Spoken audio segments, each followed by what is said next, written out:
ada yang hanya diungkap di lisan, dan ilmu yang masuk ke dalam hati.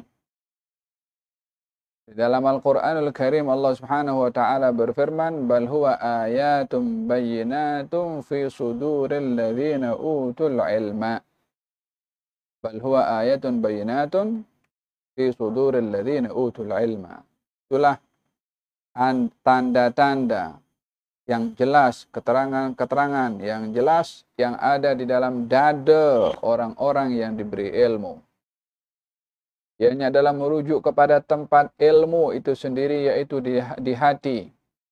Ilmu yang dapat dihayati, ilmu yang dapat difahami, ilmu yang dapat membawa kesan ingat kepada Allah dan takut kepada Allah dan makin hampir kepada Allah dengan berbuat ketaatan. Itulah ilmu yang ada dalam hati.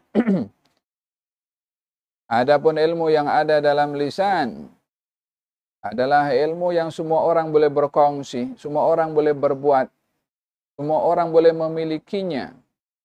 Dengan berusaha untuk menghafal sesuatu, maka dengan dia menghafal, dia boleh bercakap. Dengan berusaha, dia buat kajian, dengan kajian itu dia boleh buat tulisan dan karangan untuk dibaca.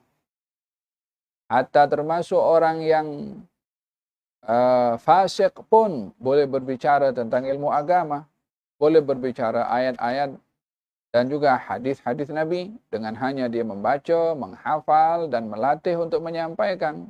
Ada ramai orang boleh berbicara tentang ilmu melalui lisannya, tapi tidak semua yang berbicara dengan lisan akan terkesan ilmu itu di dalam hatinya. Oleh sebab yang demikian Nabi berdoa kepada Allah, Allahumma inni a'udzubika min ilmin la yanfa'. Ya Allah, aku berlindung kepadamu daripada ilmu yang tidak bermanfaat. Ilmunya ada, manfaatnya tak ada. Ilmunya dihafal, manfaatnya tak ada, faedahnya tak ada. Hadza Nabi berlindung akan ilmu, walaupun ilmu itu ada, tapi manfaatnya tak ada. Nabi berlindung daripada ilmu yang demikian. Dan Nabi meminta kepada Allah Subhanahu wa taala dalam doanya, Allahumma inni as'aluka ilman nafi'an. Ya Allah, aku memohon kepada Engkau ilmu yang bermanfaat. Tadi berlindung kepada Allah daripada ilmu yang tak bermanfaat. Meminta kepada Allah ilmu yang bermanfaat. Dengan demikian ilmu ini ada yang bermanfaat, ada yang tidak bermanfaat. Ilmu ada yang hanya diungkap dengan lisan dan ilmu yang masuk dalam hati. Ada pembahagian daripada ilmu. Pentingnya seseorang itu mencari ilmu, tujuan seorang itu mencari ilmu adalah untuk kenal kepada Allah, untuk ma'rifat kepada Allah. Hingga tidak melakukan ibadah kecuali ibadahnya dengan ma'rifah. Tidak salat kecuali salatnya dengan ilmu, yakni tahu kenapa dia salat. Tidak bersedekah kecuali dengan ilmu. Tidak berzakat kecuali dengan ilmu. Tidak pergi haji kecuali dengan ilmu. Tidak pergi umrah kecuali dengan ilmu. Tidak berziarah kubur kecuali dengan ilmu. Tidak memberi ruqyah kecuali dengan ilmu. Tidak bertawassul kecuali dengan ilmu. Tidak bertabarruk kecuali dengan ilmu. Sehingga semua yang dilakukan itu ada ilmunya. Sehingga apa yang dilakukan itu ada bukti.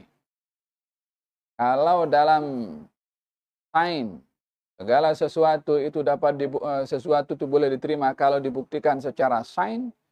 Demikian juga di dalam beribadah kepada Allah mesti ada buktinya. Jika kita menyebutkan Allahu Akbar, tahu apa makna Allahu Akbar. Ketika membaca Al-Fatihah, tahu apa makna baca surat Al-Fatihah. Ketika rukuk, kita tahu kenapa kita rukuk. Kalau tidak, ya macam remote control yang gerakkan kita berdiri, rukuk, sujud, macam tu. Tak ada penghayatan sama sekali, macam robot. Apa sebabnya? Tak ada penghayatan dalam ibadahnya. Tak ada ilmu dalam ibadahnya. Oleh sebab yang demikian Allah berfirman dalam Al-Quran, وَمَا خَلَقْتُ الْجِنَّ وَالْإِنْسَ إِلَّا لِيَعْبُدُونَ. Aku tidak ciptakan jin dan manusia melainkan untuk kenal kepada aku. Liya'budun itu diartikan menyembah aku dengan kenal pada aku. Supaya tidak tergelincir kepada ibadahnya orang-orang munafik.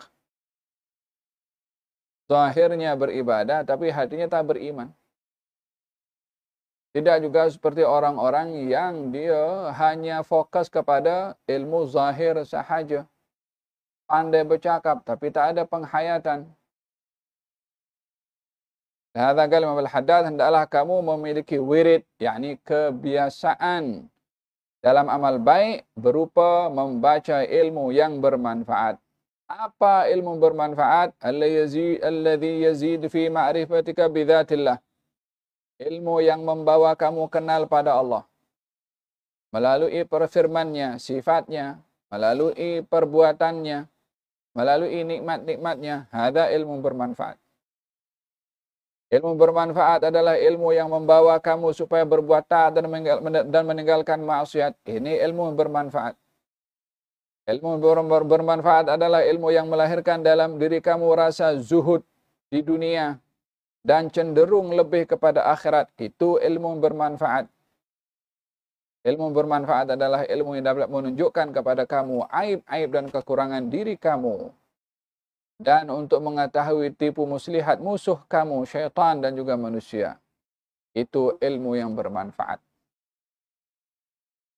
Dengan begitu, kejayaan seseorang di dunia ini dalam pelbagai macam bidang ilmu, kalau tidak ada sifat-sifat yang dijelaskan oleh Imam Abdullah bin Ali Al-Haddad, maka tak bermanfaat ilmu itu apapun gelarannya, apapun pencapaiannya, apapun prestasi yang sudah diraih olehnya. Zaman sekarang, ramai orang-orang yang merasa dirinya berilmu dan berjaya. Sebabkan oleh karena menemukan penemuan-penemuan tertentu.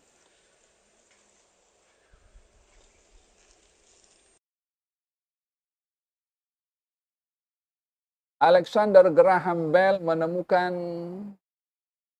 penemuan telepon.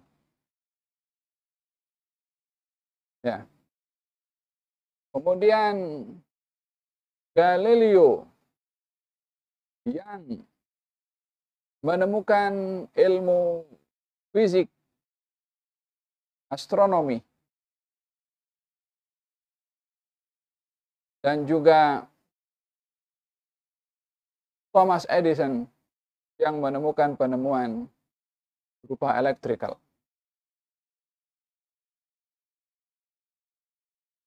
Isaac Newton yang menemukan ilmu gravitasi bumi. Semua nama-nama tadi menemukan satu penemuan yang dimanfaatkan oleh manusia sampai sekarang.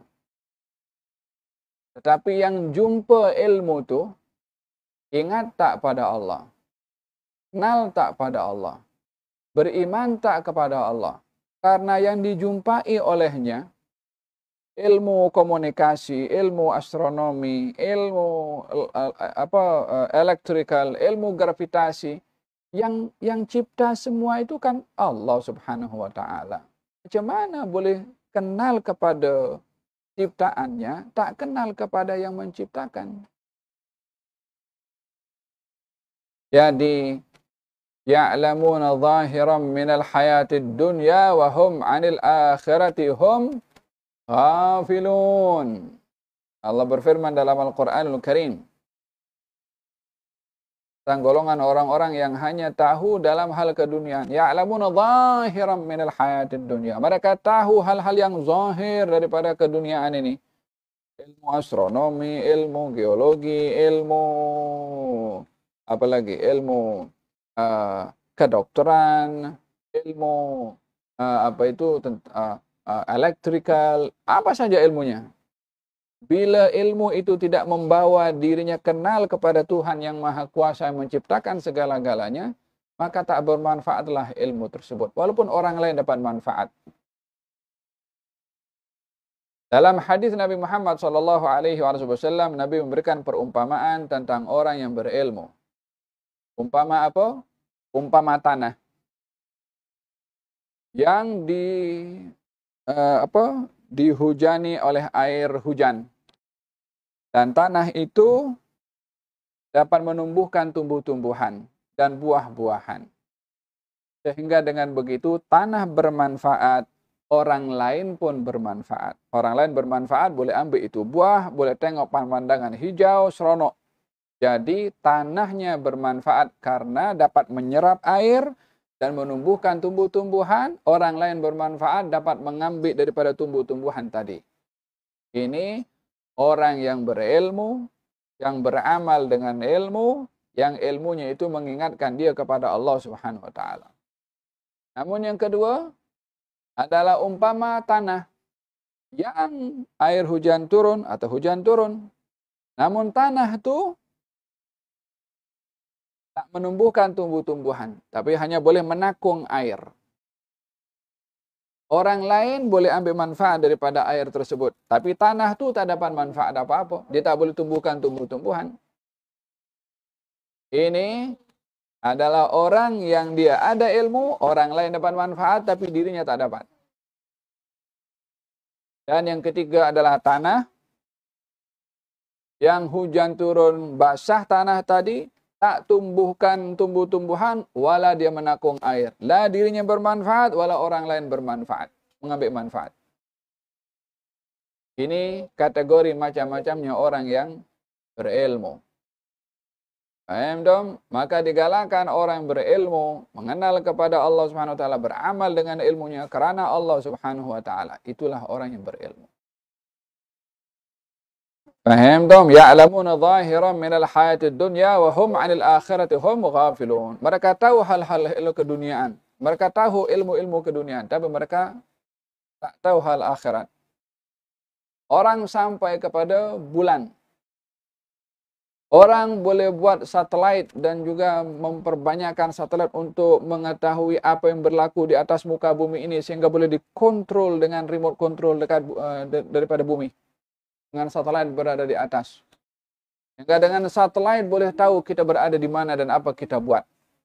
Dengan zoom yang ada pada kamera satelit itu boleh shoot kita di mana kita berada. Mungkin boleh hantarkan peluru dan macam-macam dengan teknologi yang ada sekarang. Kemudian tahap mana dia kenal kepada Tuhan? Tahap mana dia beriman kepada Allah yang bagi kelebihan-kelebihan tadi? Tahap mana dia taat? Tahap mana dia bersyukur kepada Allah? Tahap mana dia boleh menggunakan ilmu itu untuk kebaikan? Atau sebaliknya, justru dengan ilmu dan pencapaian yang dia capai itu, tembak si fulan, hantar bom kepada si fulan, zalim kepada si fulan. Adakah ilmu ini bermanfaat? Bunuh orang?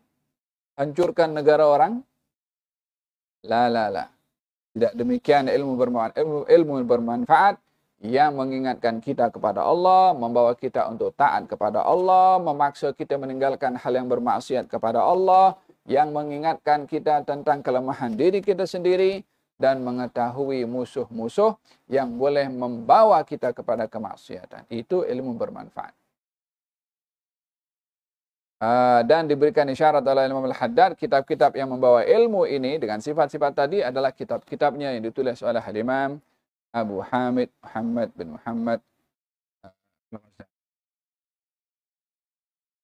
Ilmu at-tasawuf yang membawa kepada kita dalam beribadah dengan ma'rifah kepada Allah Subhanahu wa taala adalah ilmu-ilmu yang menjadi wasilah untuk meluaskan lagi pengetahuan kita daripada hukum hakam Allah, daripada mengetahui hadaf objektif daripada firman-firman Allah Subhanahu wa taala.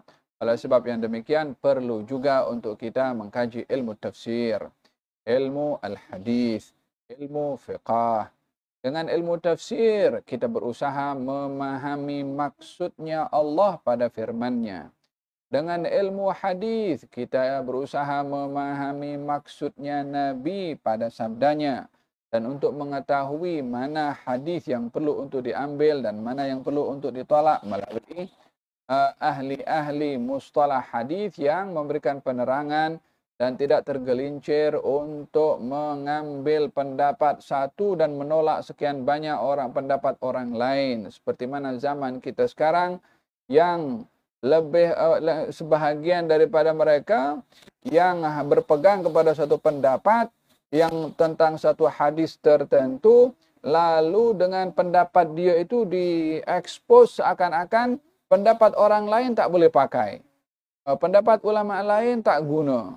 Hanya pendapat dia dan ulama dia saja yang boleh dipakai. Atau tidak sincere, tidak ikhlas di dalam mengedepankan masalah yang hanya disampaikan pendapat satu pihak saja dengan terperinci. Pihak yang berlawanan dibahas dengan singkat saja, seakan-akan tak berdalil. Sehingga dengan begitu kuatlah apa yang diperincikan daripada dalilnya dan lemahlah apa yang ditolak karena hanya dikedepankan dengan cara yang ringkas atau simpel. Contohnya, kita berada di bulan Rajab sekarang ini kan, biasanya akan kecoh balik tentang puasa Rajab, tentang amal ibadah di bulan Rajab, tentang keistimewaan bulan Rajab, muncul balik. Sehingga mengedepankan pendapat-pendapat ulama, yang memang betul itu pendapat ulama betul, hanya tidak menyeluruh pendapat ulama yang lain yang untuk dikedepankan secara ikhlas, secara telus dan transparan di dalam mengedepankan satu hukum-hukum yang terkait dengan masalah-masalah agama. Berpuasa di bulan Rajab berkenaan dengan berpuasa di bulan Rajab, ya kan? Baginda Rasulullah Shallallahu Alaihi Wasallam ditanya, ya Rasulullah, apakah pendapat kau? Seorang sahabat bertanya, apa tentang bagaimana hukum berpuasa di bulan Rajab? Maka dijawab bahwasanya Rasulullah Shallallahu Alaihi Wasallam terkadang dilihat berpuasa seakan-akan tak berbuka, dan kami melihat Nabi itu tak berpuasa sehingga kami melihat baginda itu tak pernah berpuasa. Bermakna hadis ini memberikan penjelasan bahwa Nabi itu berpuasa di bulan Rajab dan juga di bulan dan selain juga bulan Rajab. Tetapi bukan bermakna hadis ini tidak ada khususiyah pada bulan Rajab dengan alasan di lain bulan Rajab pun Nabi berpuasa. Sehingga apa keistimewaannya puasa di bulan Rajab kalau di bulan yang lain pun Nabi berpuasa? Tidak demikian difahami.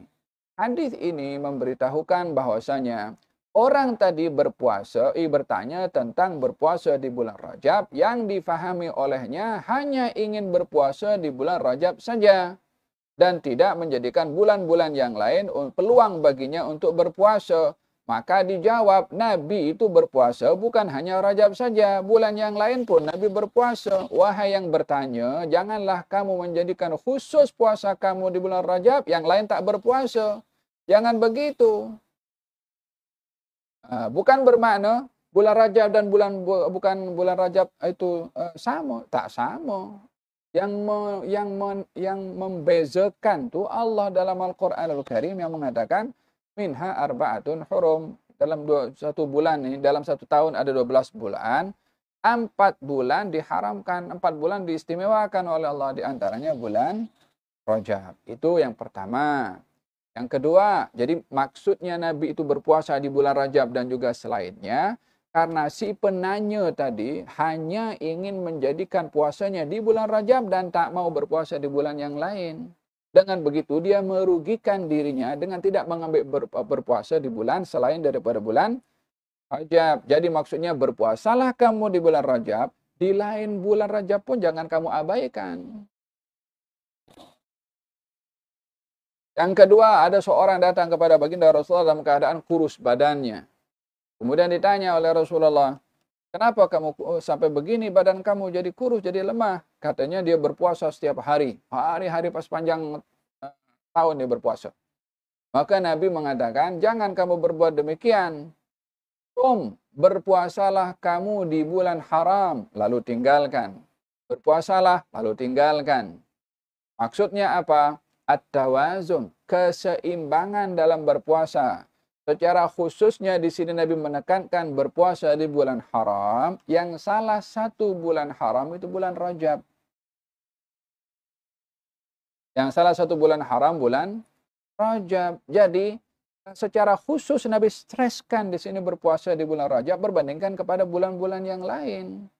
Karena adanya keistimewaan pada bulan Rajab yang tak ada bulan yang lain. Tetapi kalau dimaksudkan saya hanya berpuasa bulan Rajab saja, yang lain tak mau. Kalimat yang lain tak mau tuh dia merugikan dirinya untuk dia tak berpuasa di bulan-bulan yang lain. Fahim dong? Walihada kata baginda Rasulullah, berpuasalah kamu dan tinggalkan. Maksudnya selang-seling berpuasa. Berpuasa di bulan Rajab ini emma berpuasa hanya beberapa hari sahaja. Atau nak berpuasa Isnin Khamis sahaja. Tentunya Isnin Khamis di bulan Rajab tak sama dengan Isnin Khamis di bulan Rajab. Karena keistimewaan bulan itu. Lalu bagaimana dengan orang yang berpuasa sepanjang bulan Rajab? Di sini ada beberapa pendapat ulama. Jadi, karena ditengahkan pendapat ulama secara keseluruhan. Hatta dalam madhab Imam Syafi'i sendiri. Antara pendapat yang mengatakan boleh seperti Abu Zakaria Al-Ansari, dengan pendapat yang mengatakan baik kalau dibezakan antara puasa Rajab dengan puasa Ramadan, karena puasa Ramadan sepanjang bulan penuh berpuasa. Supaya tak ada yang sama dengan puasa Ramadan. Berpuasa sepanjang bulan, puasa bulan Rajab itu hendaklah ada yang beza dengan puasa Ramadan, artinya jangan puasa penuh 1 bulan. Kurangkan hanya 1 hari atau 2 hari supaya tak sama dengan puasa Ramadan yang 1 bulan penuh. Tujuannya adalah untuk litafriq, untuk membezakan antara puasa Ramadan dengan puasa bulan Ramadan selain bulan Ramadan. Walau bagaimanapun ada yang mengatakan tetap boleh mengatakan berpuasa selama 1 bulan seperti Abu Zakaria Al-Ansari. Pun juga daripada pengikut mazhab Imam Syafi'i. Jadi jangan jadi penghalang orang nak berpuasa. Yang awalnya kita udah orang terbiasa bulan Rajab, gara-gara 1-2 orang yang bercakap ini akhirnya tak ada kemuliaan bulan Rajab. Akhirnya kesimpulan orang awam macam tu. Akhirnya jadi penghalang kepada orang awam untuk beribadah kepada Allah Subhanahu wa taala. Paham tom? Hadza berkenaan dengan pentingnya untuk mengkaji ilmu secara keseluruhan, menyeluruh. Ilmu hadis, ilmu tafsir, dan juga ilmu fiqh untuk mengetahui hukum hakam.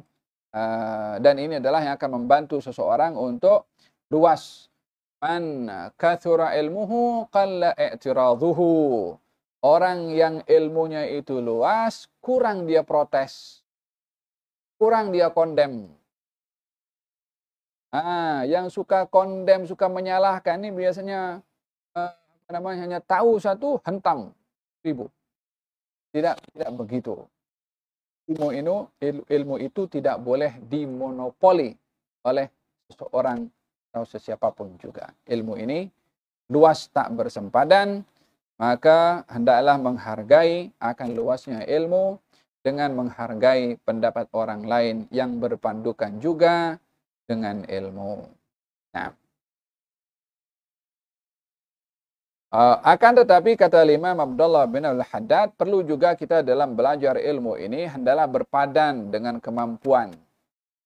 Padan dengan kemampuan untuk tidak kita belajar ilmu yang tahap pemahaman kita belum sampai untuk nak memahami. Atau mengkaji satu ilmu yang dalam ilmu itu sendiri banyak rumus-rumus yang kita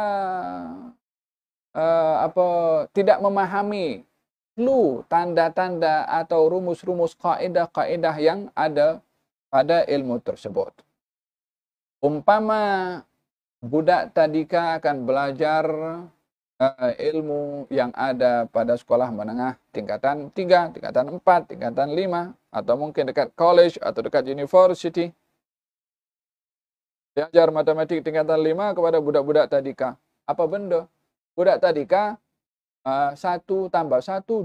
2 tambah 2, 4. 4 tambah 4, 8. Budak tadika belajar macam tu. Dekat tingkatan 5, mana ada 2 tambah 2, 4. Takkan orang dekat 5 belajar tadika punya level. Entah ada kod macam-macam kan, ada X, ada macam-macam dia punya tanda kod-kod tertentu. Mana budak tadika boleh faham? Kemudian budak tadika kata, aku nak belajar ilmu itu juga. Aku nak cuba faham dengan cara aku sendiri. Apa jadi? Jadi rojak ilmu matematik kita. Oleh sebab itu, Sayyidina Ali bin Abi Thalib berkata dalam Sahih Al-Bukhari, "Khatibun nasa bima ya'rifun. Hal turidun an yukadzdzaba wa rasuluh?" Ajarkanlah kepada orang dengan tahap mereka mampu untuk menerima. Adakah kamu mahu Allah dan Rasulnya didustakan? Ini dengan ilmu yang kamu sampaikan, kalau tak boleh diserap oleh akal orang, boleh jadi Allah dan Rasulnya didustakan. Allah dan Rasulnya dikufurkan. Ini orang kufur kepada Allah dan Rasulnya. Disebabkan siapa? Disebabkan orang yang mengajar ilmu yang tak boleh diserap oleh orang lain. Oleh sebab itu muncul golongan-golongan yang mendakwa dirinya ittihad, aku adalah Tuhan. Ya kan? Kononnya dia sampai kepada peringkat hakikat. Berbicara tentang alamul malakut, alamul ghaib. Entah daripada mana diambil. Dari mimpi ke, wala dari hasil punya khayal, tanpa bertalaki, tanpa belajar, tanpa betul-betul mengambil asbab yang boleh menyampaikan dia kepada ilmu yang sebenarnya, ilmu al-haqiqah. Maka dalam hal ini diingatkan oleh beliau, hati-hati daripada belajar buku-buku yang akal Anda tak mampu untuk memahaminya. Seperti bukunya Syekh Muhammad ibn Arabi, Muhyiddin ibn Arabi, menulis kitab namanya Al-Futuhat Al-Makkiyah. Atau tulisan Al-Imam Al-Ghazali. Seperti kitab yang namanya Al-Mi'raj atau Al-Madunun. Kitab tu isinya betul. Yang baca tu yang tak boleh nak faham sebab penulisnya dia menggunakan kata-kata mengikut apa yang dia faham dalam makrifahnya kepada Allah, diungkapkan dengan kata-kata yang kata-kata itu tak mudah untuk difahami oleh orang yang belum luas kedudukan ilmu pengetahuannya seperti penulis. Umpama air itu satu baldi nak dituang dalam gelas kecil. Mana kita ada gelas kecil nak tuangkan satu baldi dalam gelas itu. Boleh. Tumpah. Oleh sebab itu dilarang kita membaca buku-buku seperti Al-Futuhat Al-Makkiyah, bukunya Imam Al-Ghazali Al-Madunun. Bukan karena buku itu tak betul. Karena keterbatasan pembaca untuk memahami maksud penulis. Oleh sebab yang demikian ada seorang arif. Dia mengatakan, Allahumma salli ala Muhammad wa ala ali Muhammad. Wa kam min aibin qawlan sahihan wa afatuhu al-fahmus saqimu. Berapa banyak orang itu menyalahkan perkataan yang betul, yang puncanya daripada pemahaman yang salah orang yang menyalahkan tadi. Qaulan sahihan, perkataannya betul, ilmunya betul, yang paham salah. Macam orang baca Al-Habbatus Sauda dawa'un likulli da'. Jintan hitam ubat kepada segala penyakit. Dibaca Al-Hayyatus Sauda, ular hitam. Ya beza jintan hitam sama ular hitam.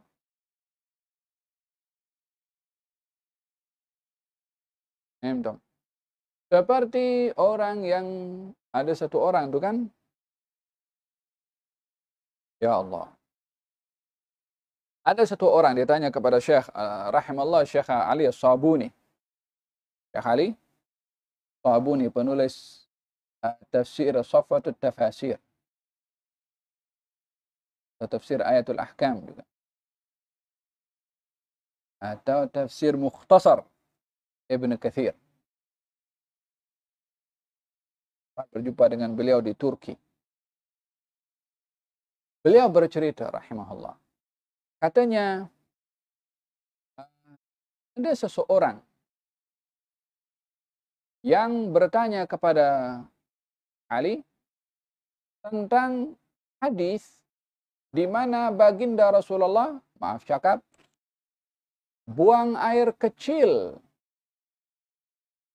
Dan buang air kecil itu dikenakan kepada bayi. Dikenakan kepada kanak-kanak. Yani coba bayangkan Nabi, maaf cakap, buang air kecil dan dikenakan kepada budak kecil, bayi. Akal kita akan macam mana Nabi? Kalau berbicara tentang hukum, adakah buang air kecil atau kencing Nabi itu suci atau tidak, lain bab lah. Tapi masalahnya adalah buang air kecil itu dikenakan kepada orang lain, kepada kanak-kanak yang masih suci bersih, tak masuk dalam otak. Kata si penanya tadi mengatakan, ini ada dalam Sahih Bukhari. Oh, Sahih Bukhari pula, yang merupakan kitab terbaik. Katanya Syekh Ali Sabuni, mana hadis itu? Katanya ada, saya ada bawa kitabnya. Di bawah kitab Sahih Bukhari. Dibacakan oleh, apa maksudnya? Datang seseorang wanita membawa bayi kepada Nabi untuk ditahnik oleh Nabi, lalu Nabi letakkan bayi itu di atas pangkuan Nabi, fabala alaihi, dan bayi tadi buang air kecil di pangkuan Nabi.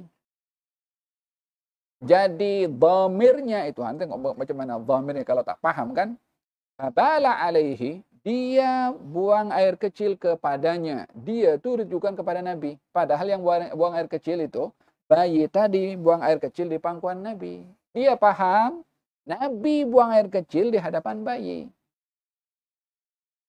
Macam mana? Daripada pemahaman yang salah, kalau dia nanti jadi ustadz wala masuk televisi bercakap macam itu, akan jadi apa hadis Nabi ini?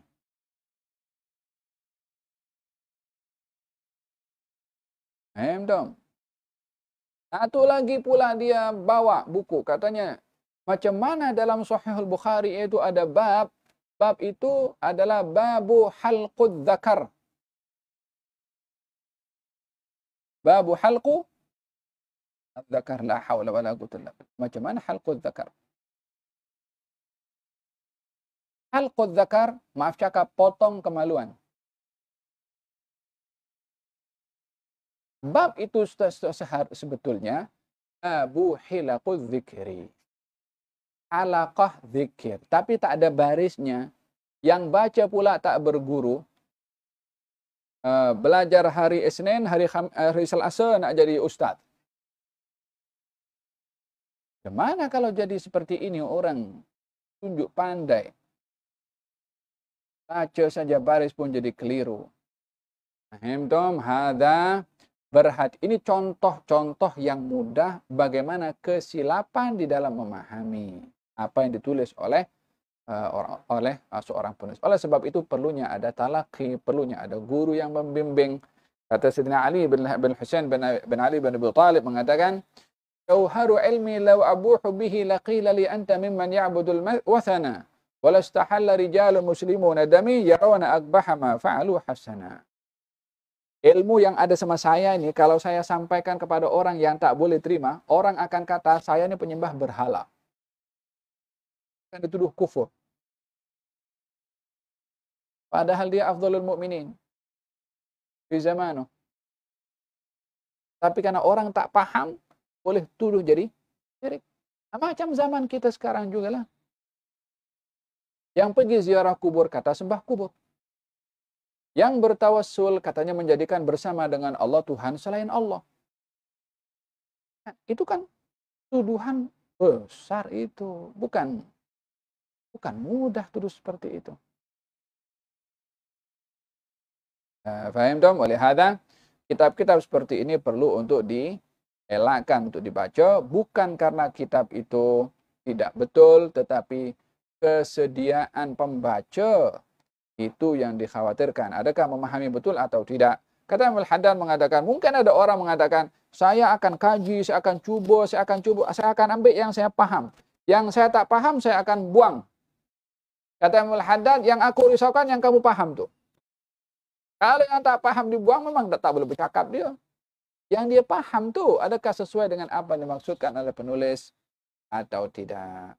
Jadi, timbullah macam-macam orang yang sampai kepada hulul ittihad, yang mendakwa dirinya itu Tuhan, apa yang dia buat itu sudah adalah unsur ketuhanan, kononnya sudah sampai kepada satu kedudukan yang tinggi dalam ma'rifahnya, walaupun hakikatnya berada dalam ilmunya iblis. Karena tertipu dengan kesalahan yang ditutup dengan kedudukan ma'rifahnya kepada Allah Subhanahu wa taala. Semoga Allah lindungi kita daripada kesilapan, daripada kesalahan, dan daripada ilmu-ilmu yang tidak bermanfaat, dan Allah anugerahkan kepada kita ilmu yang bermanfaat yang membawa kita kenal kepada Allah, dekat dengan Allah, ma'rifah dengan Allah, beribadah dengan ilmu kepada Allah Subhanahu wa taala. Amin Allahumma amin.